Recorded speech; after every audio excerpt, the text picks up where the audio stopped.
We need to talk about who is the real Alex Pretti, because it seems that we did not have the whole story. I have already made the analysis of the tragic shooting that shouldn't have happened in the first place, and how, the media changed his appearance for reasons. I guess that they didn't want him, the way that he actually was, so they beautified him. But it seems that there are, let's say, information popping up, or finding out, and it's confirmed that Alex Pretti was known to feds. So, how about that? And had rib broken in anti-ICE protests a week before he was killed by Border Patrol. That is very interesting. So he was a bit more than an activist, and I need to go to X so you can see this. ICE rioter Alex Pretti's final signal messages. So he was on Signal Gate chat groups of Minneapolis. The chat groups that were exposed by Cam Higby, and I talked about 2 shows ago. It turns out that Alex Pretti was on those Signal chats. So yes, he was part of this domestic terrorist cells. And I think that is why, let's say, the left is more and more silent about this, or at least on X. I don't know, maybe in Blue Sky they have not woken up and smelled the coffee yet. So we have this: ICE rioter Alex Pretti's final Signal messages. We obtained logs of a Signal chat. This is from Oversight Project on X. It's your gov. Mark, leave chat, delete chat, where anti-ICE activists directed resources to the place where Alex Pretti was shot. So the messages were directing people, resources were people, to the place that he was eventually shot by Border Patrol. We have identified a user called Alvin Q, who may have been Pretti in a new video.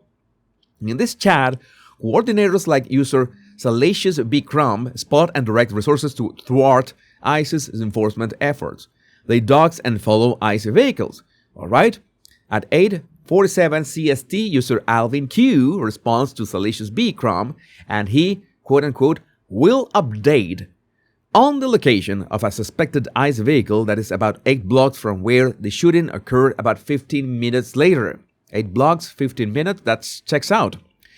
The name Alvin Q matches the alias Alvin Q Pretti, which for breach data, Alex Pretti used for a Twitter account he appears to have created in 2016. The Signal user also has a medic emoji. Alright. Too much of a coincidence, I said. The name Alvin Q matches the alien. Alright, see this? In the minutes leading up to the shooting, Salacious B. Crumb directs other users to go to the location where the shooting would occur. Quote, multiple agents now entering Glam Doll Donuts. Backup needed. End of quote.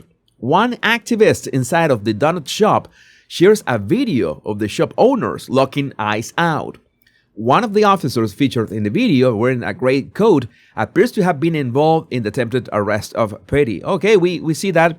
You remember the guy who had took Pretti's gun away?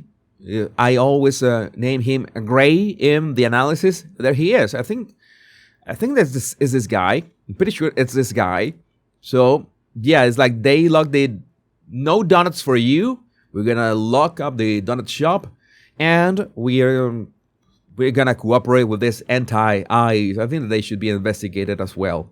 It should be investigated. At 9:02 CST, the Signal chat first makes mention of possible shots fired.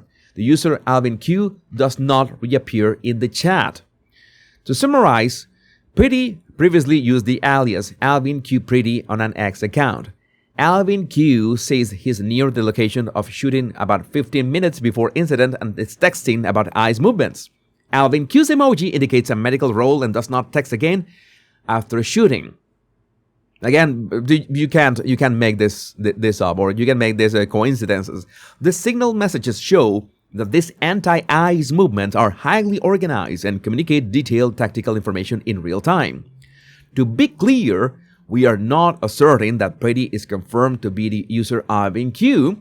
Rather, we analyze data in real time and are releasing our analysis because of the value to the public in having all available information to judge the matter for themselves. But again, I'm saying that this is a very strange, extremely strange coincidence. The first part of the user, the fact that it has a medical emoji, but it was near the shooting, and that the user did not message anymore after the shooting. You have like four yellow flags right there. Some people are saying, I'm seeing the comments, some people are saying that he was fired, but the issue is that he was fired from his previous job. As far as I know, I have not confirmed that. From his current job, it seems that he was okay-ish. That is my understanding. Again, I could be wrong because I have not confirmed that. But I haven't mentioned that he was fired or anything because I have not confirmed that information. From his previous job, yes. From his current job, I don't know.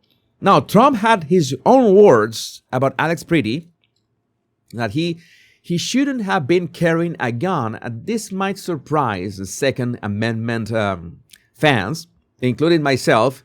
Is Trump going against the Second Amendment, the right to bear arms, to be strapped, to be packing heat? I love that expression, by the way, packing heat.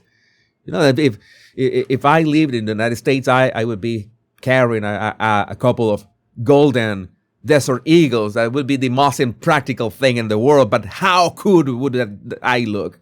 I mean, there's nothing cooler than a couple of golden Desert Eagles. But no, that would be like excessive, right? Overkill. But I would look cool. Yeah, I love the movie Face Off. He certainly shouldn't have been carrying a gun. I don't like that he had a gun. I don't like that he had 2 fully loaded magazines. That's a lot of bad stuff.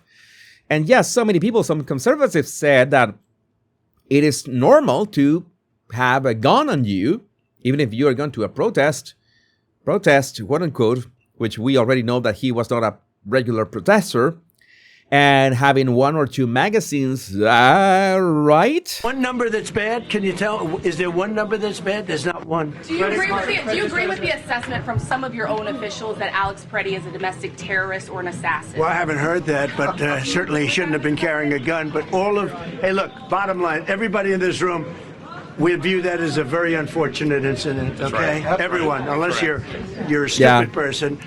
Very, very unfortunate incident. I don't like that he had a gun. I don't like that he had 2 fully loaded magazines. That's a lot of bad stuff. And despite that, I say that's a very unfortunate. Yeah, it's like I said, and I corrected myself immediately at the end. You notice that I changed my body language when I was talking about the incident, that if he hadn't been carrying a gun at the time, then none of this would have happened. But again, then I corrected myself. But anybody has the right to carry legally his gun. And you might argue that he was not carrying legally because he did not have his ID on him or did not have his permit on him. And you would be right-ish, but those are not grounds to be shot. The problem was the series of unfortunate events that, in fact, if everything had happened the same, but without the gun, then he would be alive right now. It's no shooting would have happened. It is that simple. Nobody would have shouted gun. No gun would have been shot by accident. You know, there's accidental or negligent discharge.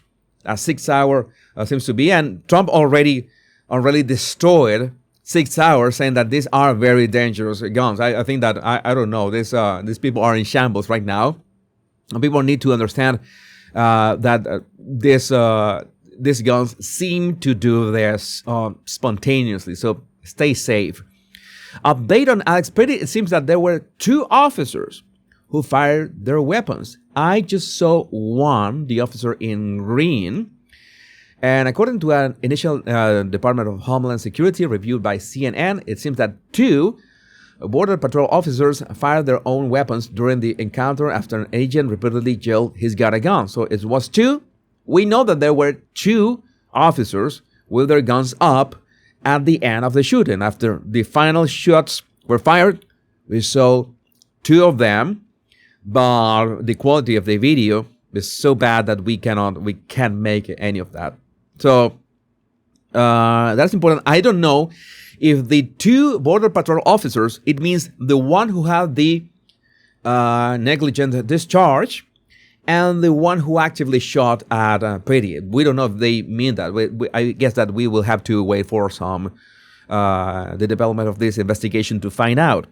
Also, this is, you know, that my mind works in mysterious ways. I cannot play the U2 song, but this is how it is. I saw this. This is an actual photo of a protester claiming justice for Alex Pretti, and I say, wait a second, wait a minute. Okay, all I can see is what I read was just eyes for Alex Pretti, and I thought that was kind of poetic. Was kind of poetic. Again, this is latest development. This is thanks to CW who tweeted this, by the way. This is National, says, bet you need soap. Not 1 or 2 states. Full list of Seattle rapid response signal groups. I told you, these signal groups are going to be everywhere, and they're going to organize this everywhere, of course, depending if the local government cooperates with these domestic terrorist groups or not.